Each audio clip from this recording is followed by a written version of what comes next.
ایک حدیث شریف سے میں بات کا آغاز کرتا ہوں۔ آقا کریم صلی اللہ علیہ وآلہ واصحابہ وبارک وسلم آپ کا فرمان اقدس ہے، جو بندہ میری ذات پر جتنا زیادہ درود پاک پڑھتا ہے، فرمایا کر بروز قیامت وہ بندہ اتنا زیادہ میرے نزدیک ہوگا۔ اس واسطے کثرت محبت اور شوق کے ساتھ درود پاک پڑھا کریں۔ اللہ تعالی ہم سب کو عمل کی توفیق عطا فرمائے۔ گرامی قدر حضرات، جو آیت البینہ میں نے تلاوت کی ہے، قرآن مجید برہان رشید سورۃ العلق، اس کا پہلا حصہ میں نے تلاوت کیا۔ اللہ نے فرمایا اقرأ بسم ربک الذی خلق، فرمایا پڑھیے، یعنی اے محبوب صلی اللہ علیہ وسلم آپ پڑھیے اپنے رب کے نام کے ساتھ، اور اس کے بعد فرمایا خلق، جس نے پیدا کیا ہے۔ آقا کریم صلی اللہ علیہ وآلہ وسلم پر جو سب سے پہلی وحی نازل ہوئی وہ یہی اقرأ بسم ربک الذی خلق ان الفاظ کے ساتھ نازل ہوئی تھی۔ اور آپ کے یہ علم میں ہونا چاہیے، سوموار شریف کا دن تھا جب آقا صلی اللہ علیہ وسلم پر پہلی مرتبہ وحی آئی۔ بعض علماء تفسیر نے جمعہ کا دن بھی لکھا ہے، لیکن چونکہ مسلم شریف کی حدیث ہے آقا کریم علیہ السلام ہر سوموار شریف کا روزہ رکھتے تھے، تو صحابہ نے پوچھا حضور آپ ہر سوموار شریف کا روزہ رکھتے ہیں تو اس کی وجہ کیا ہے؟ تو آپ نے جواب دیا فیہ ولدت و فیہ انزل علیہ، فرمایا اسی دن میں پیدا ہوا اور اسی دن مجھ پر پہلی مرتبہ وحی آئی، اس لیے میں روزہ رکھتا ہوں کہ یہ نزول کا دن بھی ہے اور میرے تشریف لانے کا دن بھی ہے۔ تو یہ حدیث واضح کر رہی ہے کہ سوموار شریف والا دن تھا جب پہلی مرتبہ وحی آئی۔ لیکن یہاں پر ایک بات توجہ طلب ہے، آقا کریم علیہ السلام پر جب وحی کی ابتدا ہوئی تو اچھے خوابوں کے ذریعے ہوئی تھی، مطلب اس ذریعے کے ساتھ آقا کریم علیہ السلام کو مانوس کیا گیا۔ اور حضرت ام عائشہ صدیقہ تو یہ بات طاہرہ آپ فرماتی ہیں، اور حضرت ام المومنین خدیجہ الکبریٰ رضی اللہ عنہا آپ فرماتی ہیں آقا کریم کا خواب سورج سے بھی زیادہ چمکدار ہوتا تھا۔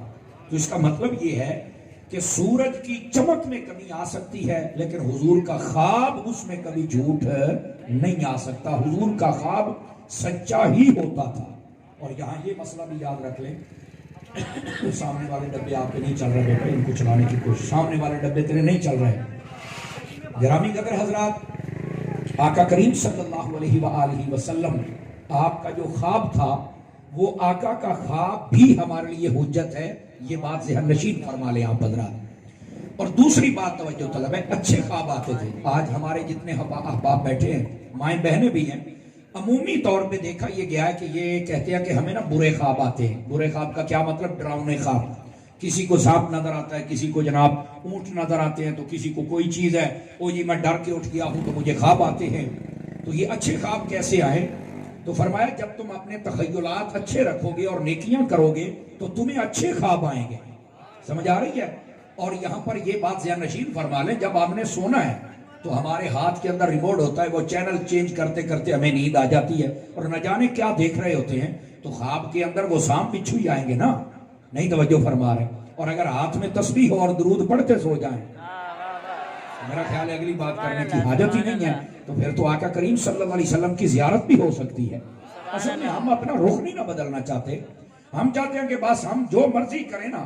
اب لوگوں کی چاہت یہ ہے اپنی خواہشات نفس کے مطابق زندگی بسر کرتے ہیں، اور جب بات مرنے کی آتی ہے تو کہتے ہیں دعا کر دیں بس میں مدینے میں فوت ہو جاؤں اور وہیں قبر بن جائے۔ تو میں نے کہا پہلے اپنے کرتوت تو دیکھو نا، کیا اس لائق ہے کہ تجھے مسجد میں بھی موت آئے؟ تو مدینے کی باتیں کرتا ہے۔ اور یہ بات بڑی توجہ طلب ہے، میں بڑی ذمہ داری سے یہ بات کر رہا ہوں۔ ہمارے پیر صاحب قبلہ بیٹھے، علماء بیٹھے، میں ذمہ داری سے بات کر رہا ہوں۔ آپ یہاں حیدرآباد میں بھی اگر مر جائیں نا، اگر آپ کے دل میں اللہ رسول کا پیار ہے، خدا کی قسم آپ قبر میں بعد میں جائیں گے، میرے مصطفیٰ پہلے تشریف لے آئیں۔ ہمیں صرف مدینے جانے کا یہ بھی ایک شوق ہی ہوتا ہے، سمجھ آئی نا؟ ہاں اگر بندے کے اعمال اور عقائد ٹھیک ہوں پھر شوق ہو، پھر الگ مسئلہ ہے۔ اب اپنی چاہت کے مطابق زندگی بسر کرتا ہے اور کہتا ہے کہ میں مدینے چلا جاؤں۔ میرے بھائی اپنے کرتوت بھی تو بدلنا، اپنی خواہش اپنی زندگی دیکھ اور جناب اپنی چاہت دو، ایک کمال والی بات ہے یار۔ گرامی قدر حضرات، اس واسطے ہمیں اپنے آپ کو بدلنا ہوگا۔ تو یہ برے خواب آتے ہیں، جی سانپ آ گئے، خواب میں بچھو آ گئے۔ میں نے کہا اگر صحیح پوچھو نا تو شکر کر ابھی خواب میں آتے ہیں، کہیں کمبل میں نہیں آ گئے۔ اس بات کو دھیان سے سنیے جو میں کہہ رہا ہوں. ہم جتنی دو نمبریاں کرتے ہیں نا، کبھی اس کا حق کھایا، کبھی اس کا، اس کو ستایا، اس کو ستایا، اس کی چوری، اس کی چوری، اس کی غیبت، اس کی غیبت، سمجھ آئی؟ ناپ تول میں کمیاں، یہ ساریاں بدماشیاں، یہ جو کچھ ہو رہا ہے، شکر کر ابھی خواب میں آیا ہے، ابھی موقع ہے کہ رب کی بارگاہ میں توبہ کر لو. سمجھ آ رہی ہے؟ ایسی تقریر ویسے لوگوں پر تھوڑی سی بھاری تو گزرتی ہے، لیکن مجھے کرنا پڑتی ہے چونکہ آپ کو معلوم ہے میں حضرت عطار کا مرید ہوں، اور ہم نے تو اصلاح کی بات کرنی ہوتی ہے نا. تو میرے عزیز دوست، بزرگ کہتے ہیں کہ اپنے تخیلات کو جو ستھرا رکھتا ہے، جو درود پڑھتا ہے، تلاوت کرتا ہے، اور اس کے ساتھ ساتھ وہ اچھے پروگراموں میں جاتا ہے اور اپنے دل و دماغ کو ہر وقت اللہ رسول کی طرف لگاتا ہے، تو وہ جب سوتا ہے تو فرمایا اسے اچھے مناظر دکھائے جاتے ہیں. ٹھیک ہے؟ ابتدا جو آقا کریم علیہ السلام پر ہوئی اچھی وحی، وہ اچھے خوابوں کے ذریعے ہوئی تھی. پھر آقا کریم علیہ السلام آپ فرماتے ہیں کہ جب وحی بالکل آنے کے قریب ہوئی نا، تو مجھے آوازیں آتی تھی یا محمد یا محمد یا محمد، پر میں توجہ نہیں کرتا تھا.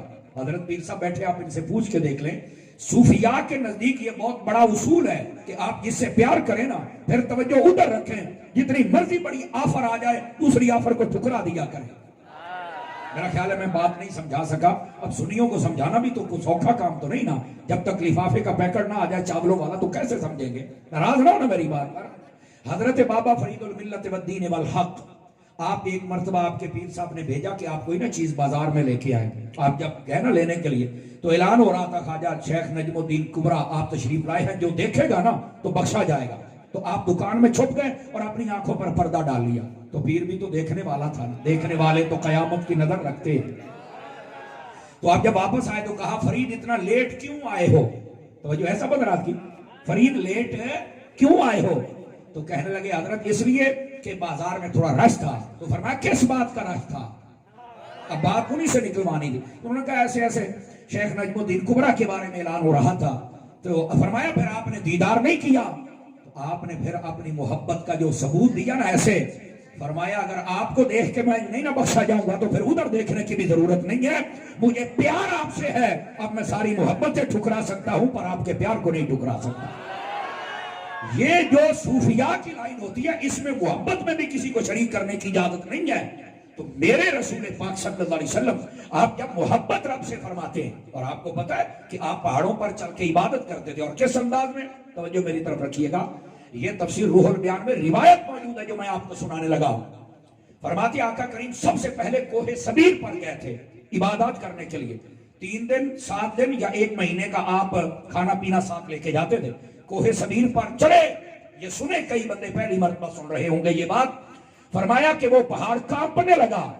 حضرت پیر صاحب پہاڑ کانپنے لگا، اور اس نے کہا احبت عنی یا رسول اللہ صلی اللہ علیہ وسلم، حضور آپ میرے اوپر سے اتر جائیں، آپ کسی اور پہاڑ پر چلے جائیں عبادت کرنے کے لیے. یہ اعلان نبوت سے پہلے کی بات ہے. آواز بہت کمزوروں والی ہے، بہت کمزوروں والی ہے. یہ اعلان نبوت سے پہلے کی بات ہے. حضور آپ کہیں اور تشریف لے جائیں. تو آپ نے کہا بھئی کیوں بھائی، میں کیوں کہیں اور جاؤں؟ تو اس نے کہا یا رسول اللہ، یہ جو آپ کی قوم قریش ہے نا، اس میں سے کچھ بندے آپ کے دشمن ہو جائیں گے، اور مجھے لگتا ہے کہ کہیں وہ آپ کو تکلیف نہ پہنچائیں، یہاں آ کر آپ کو معاذ اللہ استغفر اللہ قتل نہ کر ڈالیں، قیامت تک کے لیے میں بدنام ہوتا رہوں گا. یہ بات میں اپنے اوپر برداشت نہیں کر سکتا. میں نے کہا کوئی مولوی مجھے بتائے گا کہ ابھی اعلان نبوت تو ہوا نہیں، پہاڑ کو کس نے بتایا تھا کہ یہ اللہ کا نبی ہے؟ آواز پھر کمزوروں والی ہے، فرانسیسیوں والے دھیان فرمائے نا تھوڑا سا. کس نے بتایا تھا پہاڑ کو؟ پڑھو نا تفاسیر کے اندر، یہ حضور کی جان ہے. پہاڑ بول اٹھا کوہ صبر، حضور کہیں اور چلے جائیں، کوئی آپ کو تکلیف دے دی، قیامت تک کے لیے میرا نام یہی جہاں ہوا تھا. حضور میں برداشت نہیں کر سکتا، میرے اندر اتنی سخت ہی نہیں ہے. آقا کریم مسکرائے، فرمایا چلو ہم کہیں اور چلے جاتے ہیں.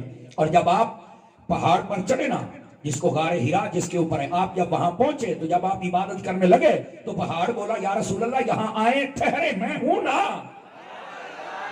نہیں فرما رہے آپ ٹھیک ہے. یہ آقا کریم صلی اللہ علیہ وسلم کی شان اقدس ہے. اور میری آقا علیہ السلام آپ نے وہاں پر عبادت فرمائی، اور آپ 3 دن 7 دن یا مہینہ بھر کر روٹی ساتھ لے کے جاتے تھے جس کو آپ کھاتے تھے. یہ بھی تفاسیر والوں کی رائے ہے. اگر آپ مجھ سے پوچھیں نا تو حضور اپنی حیاتی کے لیے کھانے پینے کے محتاج ہی نہیں تھے. جس کو یقین ہے وہ بول سکتا، دوسرے بندے کو چھٹی. مولانا جی آقا کریم محتاج نہیں تھے. آپ کہیں گے مولانا دلیل دو, تو میں نے کہا دلیل ہم بخاری سے دیں گے. سمجھ آئیے. اور وہ دلیل کیا ہے توجہ فرمائیے گا. آقا کریم صلی اللہ علیہ وآلہ وسلم کئی دن آپ نے نہ کھایا پیا نہیں. صحابہ کرام امہات المؤمنین کے دروازوں پر جاتے تھے اور پوچھا کرتے تھے کہ حضور اپنے گھر میں کیسے عبادت کرتے ہیں. تو جیسے حضور کرتے تھے صحابہ بھی ویسے کرتے تھے. تو جب گھر سے پتا چلا نا کہ آقا کریم علیہ السلام نے کئی دنوں سے کھایا پیا نہیں ہے, بالکل ویسے ہی چل رہا ہے, صحابہ کرام نے کھانا بھی چھوڑ دیا, پینا بھی چھوڑ دیا, کیونکہ حضور کی سنت تھی نا. اور یہ یاد رکھیں حضور کی ہر سنت پر عمل نہیں ہو سکتا, کیونکہ بعض چیزیں بظاہر سنت نظر آتی ہیں لیکن وہ حضور کے خصائص میں سے ہوتا ہے.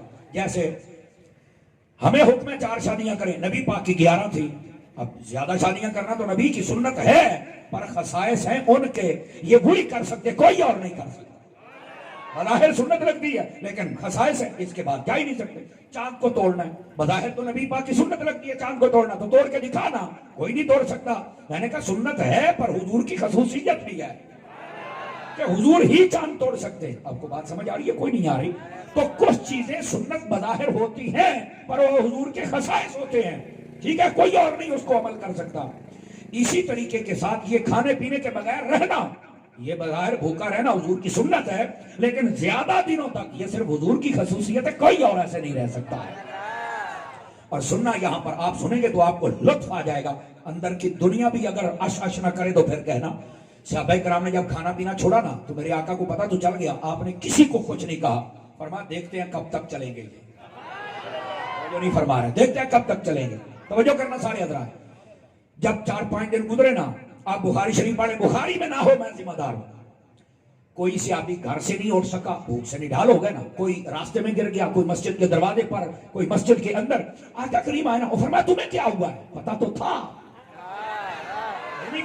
فرمایا یار تمہیں کیا ہوا ہے؟ تو انہوں نے کہا یا رسول اللہ صلی اللہ علیہ وسلم, ہم تو گھر سے پتا کرتے رہتے تھے کہ آپ کیا کر رہے ہیں, کیسی عبادت. ہمیں پتا چلا آپ نے کھانا پینا چھوڑ دیا تو ہم نے بھی چھوڑ دیا. میرے آقا نے ایک جملہ دیا, صرف سنی اور غیرت مند بندہ بول سکتا ہے. ناراض ہو نا, یہ جملہ ہی ایسا ہے. حضور نے فرمایا ایکم مثلی, وہ کون ہے جو میری طرح ہے؟ کون ہے تم میں میرے جیسا؟ فرمایا میرے جیسا ہے ہی کوئی نہیں. اور ساتھ پتا کیا فرمایا؟ فرمایا انا ابیت عند ربی یطعمنی ویسقینی. فرمایا میری طرح تم روٹی پانی نہ چھوڑو. کیوں؟ فرمایا میں تو اپنے رب کے پاس ہوتا ہوں, وہ کھلاتا بھی ہے وہ پلاتا بھی ہے. جو نہیں فرما رہے آپ حضرات, کیونکہ آقا کریم صلی اللہ علیہ وسلم کی شان اقدس بھی ہے, تو اس کا مقابلہ کون کر سکتا ہے؟ تو میں نے جو آپ کی خدمت میں عرض کیا, اس بات کو سمجھنے کی کوشش فرمائیں. آقا کریم اپنی زندگی میں کھانے پینے کے محتاج بھی نہیں ہے, کسی بھول میں نہ رہنا. آواز پھر کمزوروں والی ہے حضرات آپ کی. آقا کریم صلی اللہ علیہ وسلم نہ کھائیں نہ پیئیں, وہ مسئلہ ہی نہیں ہے, وہ ہے, ہم ہیں. ان جیسا کون ہے؟ سب سے اولا ہو آلہ, سب سے بالا ہو آلہ, سب اونچوں سے اونچا, اس اونچے سے بھی اونچا. یہ میرے سیدی اعلیٰ حضرت نے فرما دیا نا. تو گرامی قدر حضرات, ان باتوں کو آپ سمجھنے کی کوشش فرمائیں.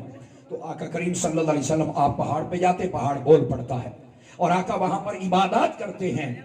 اب یہاں سمجھنے والی بات ہے, میرے آقا صلی اللہ علیہ وآلہ وسلم آپ فرماتے ہیں کہ جب یا محمد کی آواز آتی ہے نا, تو میں دائیں بائیں توجہ نہیں کرتا, کیونکہ جس سے محبت ہے لو اسی کے ساتھ لگی, اور کسی کو جواب نہیں دیں گے. اور آپ سن کے یہ مزہ آئے گا آپ کو. آقا کریم صلی اللہ علیہ وسلم کے پاس جب جبرائیل پہلی مرتبہ آئے نا, تو آگے بلا کیا کہا؟ اقرا. فرمایا پڑھئے, اس کا معنی تھا آپ پڑھئے, امر کا صیغہ ہے. آقا کریم نے فرمایا ما انا بقارئن. یہ صحیح بخاری پہلا چیپٹر بدء الوحی والا آپ اٹھا سکتے ہیں, اس میں نہ ہو میں ذمہ دار ہوں. لیکن ڈنڈی ماری لوگوں نے یہاں پر بخاری پڑھنے کے لیے بھی بیمار بندہ نہیں نہ پڑھ سکتا صاحب. بخاری پڑھنے کے لیے بھی غیرت مند خون کا ہونا ضروری ہے, غیرت مند استاد کا ہونا ضروری. ناراض نہ ہوا اگر آپ سمجھتے شاید یہ مولویوں کے رولے ہیں, اور نہیں ہو بھائی, یہ مولویوں کے مسئلے نہیں ہیں, یہ حضور کی عزت کے مسئلے ہیں. اب لوگوں نے ترجمہ پتا کیا ما انا بقارئ, کہ میں ان پڑھ ہوں. سمجھ آئیے, میں پڑھنا نہیں جانتا. میں نے کہا کتنے بڑے جاہل ہیں لوگ جو یہ ترجمہ کرتے ہیں. ما انا بقارئ. میں نے کہتا ہوں یہ ویڈیو بن رہی ہے, کوئی بندہ اگر منصف مزاج ہو تو وہ اس کا ترجمہ کر کے دکھائے. یہ بنتا ہی نہیں ہے کہ میں ان پڑھ ہوں, یہ بنتا ہی نہیں ہے کہ مجھے پڑھنا نہیں آتا. اس کا ترجمہ یہ بنتا ہے کہ میں تجھ سے پڑھنے والا نہیں ہوں. یہ فاعل کا صیغہ ہے کہ میں پڑھنے والا نہیں ہوں. یہ دکھا ہی نہیں کہ میں ان پڑھ ہوں, یہ دکھا ہی نہیں کہ مجھے کچھ آتا نہیں ہے. یہ کہا ہے کہ میں پڑھنے والا نہیں. اچھا یہ کہا کیوں ہے جبرائیل کو, یہ بھی سن لیں. کیونکہ جبرائیل صرف اقرا کہہ رہے تھے اور حضور کی پوری توجہ رب کی طرف تھی. جبرائیل نے 3 مرتبہ حضور کو سینے سے لگایا, اچھی طرح دبایا, پھر کہا اقرا, فرمایا ما انا بقارئ, نہیں پڑھوں گا. تیسری مرتبہ پھر سینے سے لگایا, چھوڑا, اقرا, فرمایا نہیں پڑھوں گا. جبرائیل پریشان ہو گئے, وہی آئی ہے, یہ نبی پڑھتے ہی نہیں. اللہ کی بارگاہ میں باری تعالیٰ تیرے ابھی پڑھتے نہیں, تو فرمایا پڑھایا کیا, اقرا اقرا اقرا. فرمایا ایسے نہیں پڑھے گا, بسم ربے کا کہہ. جب وہ رب کا نام سنے گا نا تو دیکھنا کیسے پڑھتا ہے, مجھ سے عشق جو کرتا ہے. جس کے ہاتھوں کو ٹھنڈ لگنے کا ڈر نہیں, اٹھا کے بولے ذرا پیار سے سبحان اللہ. آ رہی ہے, ان باتوں کو ہم نے سمجھا ہی نہیں کبھی. یہ پہلی وحی کی داستان ہے بھائی, سمجھ آ رہی ہے. فرمایا اقرا, میں نے مانا بقارئ, میں پڑھنے والا نہیں ہوں. اس کا کیا مطلب ہے کہ جیسے اقرا سادہ پڑھا رہا, یہ نہیں, اور میرے رب کا نام تو لے, پھر دیکھنا محمد کیسے پڑھتا ہے. آواز سمجھ آ رہی ہے. اس واسطے تھوڑا سا یہ محبت کی دنیا اور اندر سے اتر کے سنو, پھر مزہ آیا آپ کو. اب پیر صاحب کے ذریعے سے تم نے سفارش تو کروا لی اور بزرگوں کو میں ٹال بھی نہ سکا, لیکن کم از کم آپ بات سن کے اپنے دل کی دنیا کو آباد تو کرو نا یار. یہ ہے آقا کریم صلی اللہ علیہ وسلم کی شان اقدس, اطہر اور انور. ابھی 15 منٹ ہوئے, آپ نے کتنی باتیں سن لی ہیں. اس کا مطلب ہے بیان کرنے والے کی نیت اور سننے والے کی ہو. مزہ نہیں آیا, مزہ نہیں آیا. فرنٹ سیٹوں والے ہیں, یہ کھڑے ہونے والے بھی بول سکتے ہیں, تمہاری زبانیں چوکے چھکے کے لیے تو نہیں, حضور کے لیے ہے نا. ارے بھائی دھیان فرمائیں. تو آقا کریم صلی اللہ علیہ وسلم پر پہلی وحی, اور یہ انداز ہے. جبرائیل امین علیہ السلام جب کہا نا بسم ربک, رب کا نام آیا تو فوراً پڑھ دیا. فرمایا اب آیا نا ہمارے یار کا نام, تو اب ہم پڑھ کے بھی دکھائیں گے. سنا, یہاں سے یہ سبق دیا جا رہا. پیر صاحب میں آپ کی موجودگی میں ان کو مسئلہ سمجھا رہا ہوں. جہاں یار کا نام نہ ہو اس محفل میں جایا ہی نہ کریں. جہاں یا رسول اللہ کا نعرہ نہ ہو وہاں جایا ہی نہ کریں. جانا ہی وہاں ہے جہاں یار کا نام. سمجھ آ رہی ہے. یہ حضور بتا رہے ہیں جس سے محبت ہو پھر اس کا نام ہو تو جائے نا. صدقے جاؤں, گٹکا تو نہیں سامنے رکھا ہوا, اور گٹکے آڑے ہو تکڑے ہو کے بولو کہ حضور کی محبت کی داستان سنا رہا. اور سنو, جو اس طرح حضور سے پیار کرتا ہے نا وہ صدیق اکبر بنتا ہے. آپ کہیں گے کیسے, میں دیکھا نا پیر صاحب کرنٹ لگا نا, اس بات میں کچھ ہے. ادھر دیکھ, ادھر دیکھ, میں سمجھا دیتا ہوں. حضور جب معراج پر گئے نا, پیر صاحب حضرات علماء جتنے سنجیدہ فکر لوگ بیٹھے, جب حضور معراج پر گئے اور واپس تشریف لائے نا, تو آپ صبح سویرے آ کے نا خانے کعبے کے ساتھ ٹیک لگا کے یوں بیٹھ گئے. اچھا اتفاق کی امر یہ ہے, آپ کبھی پڑھ کے دیکھیں آپ کو لطف آ جائے گا. یہ جو ابو جہل تھا نا کبھی بھی بر وقت نہیں اٹھا تھا. یہ تو رات لیٹ سوتا تھا, ٹن ہو کے پی کے. جو فرما رہے آپ پریشان ہو گئے ہیں, میں اس کی عادت بتا رہا ہوں, آپ کیوں پریشان ہو گئے ہیں یار. تو وہ ٹن ہو کے جب سویا نا تو وہ ایسے ہی سوتے تھے اور بڑی لیٹ اٹھا کرتے تھے. اب ہوا کیا, توجہ ہے سب حضرات کی, فرنٹ سیٹوں والوں کی دھیان میری طرف فرمائیے. اس دن اتفاق کی بات ہے کہ وہ نا سب سے پہلے اٹھ کھڑا ہوا. اتفاق, اس میں بھی حکمت ہے, میں سمجھاتا ہوں آپ کو. اور کیا ہے توجہ ہے پیارے بھائیوں کی.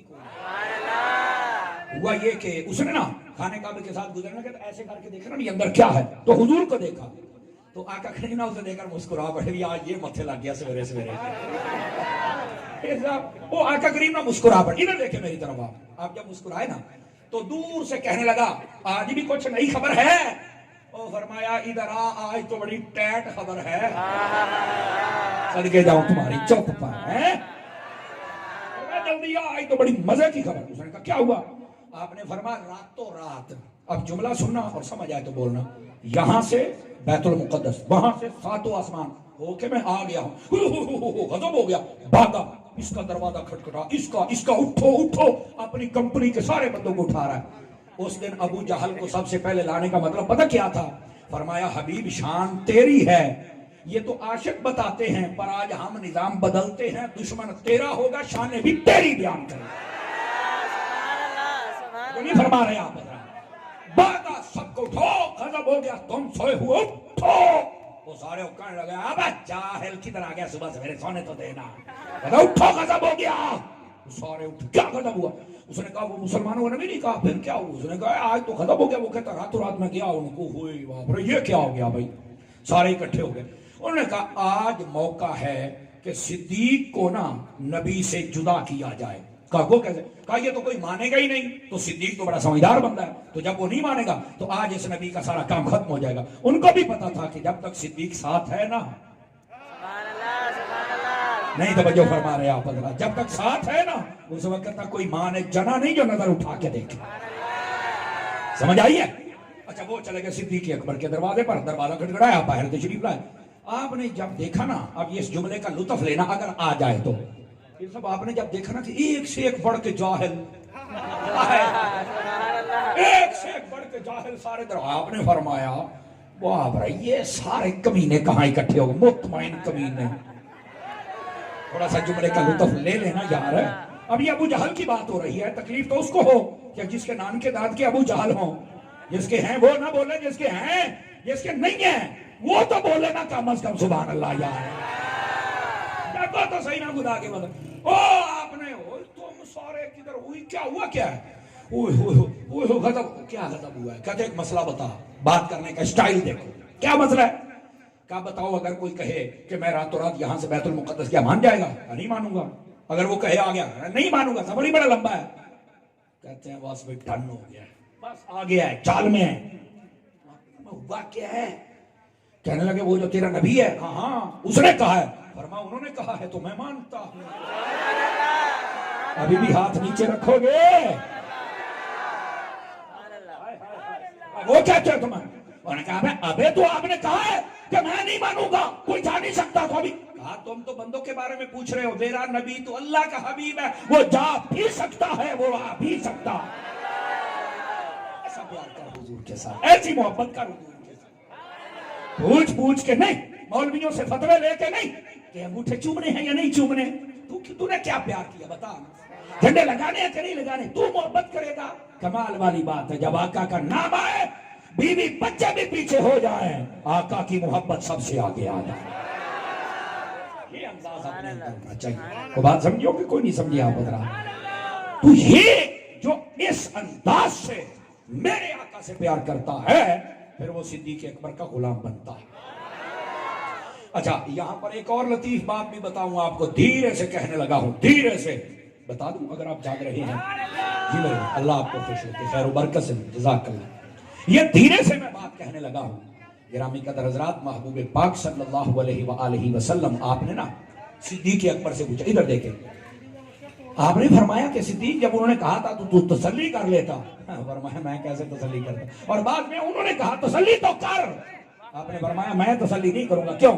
فرمایا حبیب کے کہنے پر میں نے جب رب کو مان لیا ہے تو حبیب کے کہنے پر چھوٹی سی بات میں نہیں مان سکتا ہوں، یہ کون سی بات ہے؟ اب بات سمجھ آئیے آپ سبھی حضرات؟ گرام یہ کون ہے پیچھے؟ او بھائی یہ پیچھے والے اپنی آوازیں بند کریں بھائی تھوڑی دیر کے لیے پلیز، آپ کو اللہ مدینے کی حاضری دے۔ اچھا درویش آیا ہوا ہے، بولو سارے بولو، سارے بولو، وہ بول گیا ہم نہیں بول سکتے یار۔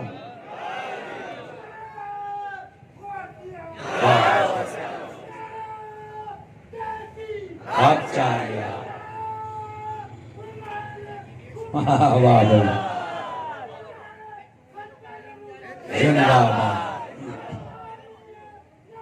جنتی جنتی، اللہ آپ کو خیر و برکت دے، بے درویش جیتے رہیے۔ توجہ ہے آپ سب حضرات کی، میں گفتگو کو بالکل سمیٹنے کی جانب آ رہا ہوں۔ میرے عزیز دوستو، آقا کریم صلی اللہ علیہ وسلم سے جب محبت کی جائے تو پھر پوچھ کے نہیں، سمجھ آ رہی ہے؟ اگر تھک گئے ہیں تو بس کر دوں، ورنہ میرا خیال ہے ابھی آپ کے تقریباً 3 ساڑھے 3 منٹ باقی ہے، اور میں چاہتا ہوں کہ ان میں بھی آپ کو کوئی پیغام دے کے جاؤں۔ دیکھیں حضرت، آپ نے یہ ساری داستان تو سن لی، اس کے تحت جو باتیں تھی وہ بھی سن لی، ہم بھی بیٹھے ہیں اور عورتیں بھی باپردہ بیٹھ کے سن رہی ہیں۔ ہمیں چاہیے ہم نہ پہلی وحی پر غور کریں، وہ کیا ہے؟ اقرا، آپ پڑھیے بسم ربک، اپنے رب کے نام کے ساتھ، ٹھیک ہے؟ ہمیں بھی چاہیے کہ ہم اپنے بچوں کو پڑھائیں، اور کیا؟ وہ علم پڑھائیں جس میں رب کا نام ہوتا ہے۔ اور وہ کون سا علم ہے؟ ہر بندہ کہے گا اس سے مراد علم دین ہے۔ کیا میں امید کروں کہ اپنے بچوں کو دین پڑھاؤ گے؟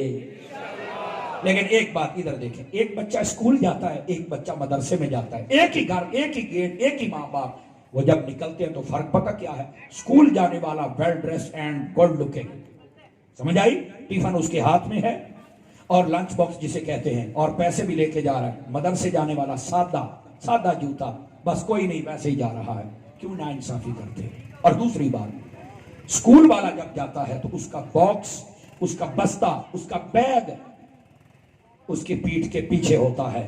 اللہ کر کے حیدرآباد والوں میں سمجھانے میں کامیاب ہو جاؤں اور ضمیر کے دروازے پہ دستک ہو جائے، اس کا بیگ اس کی کمر کے پیچھے، پیٹھ کے پیچھے، اور جو رب کا قرآن ہے وہ اس کے سینے پہ ہوتا ہے۔ ابھی نہیں، اس کا نتیجہ دیتا ہوں۔ وہ بستہ، وہ بیگ پکار پکار کے کہتا ہے، اے بندہ خدا، میں آج بھی تیرے پیچھے ہوں اور تیرے مرنے کے بعد بھی تیرے پیچھے رہوں گا۔ اور اب تک قرآن کہتا ہے، اے بندہ خدا، میں آج بھی تیرے آگے اور تیرے مرنے کے بعد بھی تیری قبر میں تیرے آگے ہی۔ یہ ہمارے زمین کے دروازے پر دستک ہے۔ میں بالکل گفتگو کو سمیٹنے کی جانب آ رہا ہوں۔ میرے عزیز دوستو، اپنی اولاد کو دین کی تعلیم دو، کم از کم ہمارا جنازہ تو صحیح طرح سے پڑھ سکے نا۔ توجہ ہے؟ اور اگلی بات ادھر دیکھیں میری طرف، میں بالکل بات کو اب کسی طریقے سے ہی سمیٹوں گا۔ میرے عزیز، مرد ہوں یا عورتیں، ان سب کو بھی چاہیے دین کی طرف رغبت فرمائیں۔ مرد ہیں یا عورتیں ہیں، آپ نے دیکھا ہوگا تلاوت کلام مجید کو لے لیجئے، جتنے بیٹھے ہیں مرد یا عورتیں بتائیں، اپنے ضمیر کو بتانا ہے، کسی ہاتھ میں نہیں کھڑا کرنا کسی نے بھی۔ کتنا عرصہ گزر گیا ہم نے قرآن کی تلاوت نہیں کی ہے، یہ ہے ہمارا قصور۔ قرآن دو جہانوں کا سردار ہے۔ قرآن کتاب ہدایت بھی ہے اور کتاب شفاعت بھی ہے، کتاب رحمت بھی ہے، کتاب شفا بھی ہے، لیکن ہم قرآن نہیں پڑھتے، اخباریں پڑھ لیتے ہیں، نیوز چینل کے ہیڈ لائن سن لیتے ہیں۔ تو کیا میں امید کروں کہ ہم قرآن پڑھیں گے؟ ادھر دیکھیں، آقا نے فرمایا، مجھے نا مسافر اچھا لگتا ہے۔ حضور پیر صاحب آپ کی توجہ چاہ لیتا ہوں، مجھے کیا اچھا لگتا ہے؟ مسافر۔ کہا کون سا؟ فرمایا جو سفر شروع کرے، منزل مقصود تک جائے، پھر آئے پھر چلا جائے، پھر آئے پھر چلا جائے، تھکے نہیں۔ یا رسول اللہ ہم سمجھے نہیں ہیں۔ فرمایا کہ جو الحمدوں سے قرآن شروع کرے اور سفر کرتا کرتا والناس تک چلا جائے، اور پھر واپس آئے، پھر والناس تک جائے، پھر آئے پھر جائے، جو پوری زندگی تلاوت کے سفر پہ رہتا ہے، فرمایا مجھ محمد کو بڑا پسند آتا ہے۔ سمجھ آ رہی ہے میری بات؟ کیا میں امید کروں کہ یہ قرآن کی پہلی وحی سے ہم سبق سیکھ کے جا رہے ہیں، بچوں کو تعلیم بھی دلوائیں اور قرآن بھی پڑھیں گے؟ گرامی قدر حضرات، اگر ہم نے محفل سے کوئی سیکھا نہیں نا، تو یہاں سوائے چاولوں کے ہمیں کچھ نہیں ملنے والا، اور اگر کچھ پیغام لے لیا تو ہماری کامیابی ہے۔ اس کے لیے اگر آپ چاہتے ہیں اصلاح ہو جائے تو دعوت اسلامی آپ کی اپنی تنظیم ہے، آپ اس ماحول سے وابستہ ہو جائیں، آپ مدنی چینل دیکھیں، آپ قافلوں میں جائیں، آپ کی اصلاح ہو جائے گی۔ اسلامی بہنیں قریب جہاں اجتماع ہوتا ہے اسلامی بہنوں کا، وہاں تشریف لے کے جائیں، آپ کو پتا چلے گا کہ یار ہماری اصلاح ہو رہی ہے۔ اللہ تعالی ہم سب کا حامی و ناصر ہو۔ فقیرانہ آئے تھے، صدا کر چلے ہیں، آپ خوش رہیے، ہم دعا کر چلے۔ وآخر دعوانا الحمدللہ رب العالمین۔ بہت شکریہ بھائی آپ کا، بہت شکریہ بزرگوں، دور سے سلوٹ آ گیا، میرا کام ہو گیا۔ آپ بیٹھے رہے، کوئی میرے پیچھے نہیں بھاگے گا، پلیز۔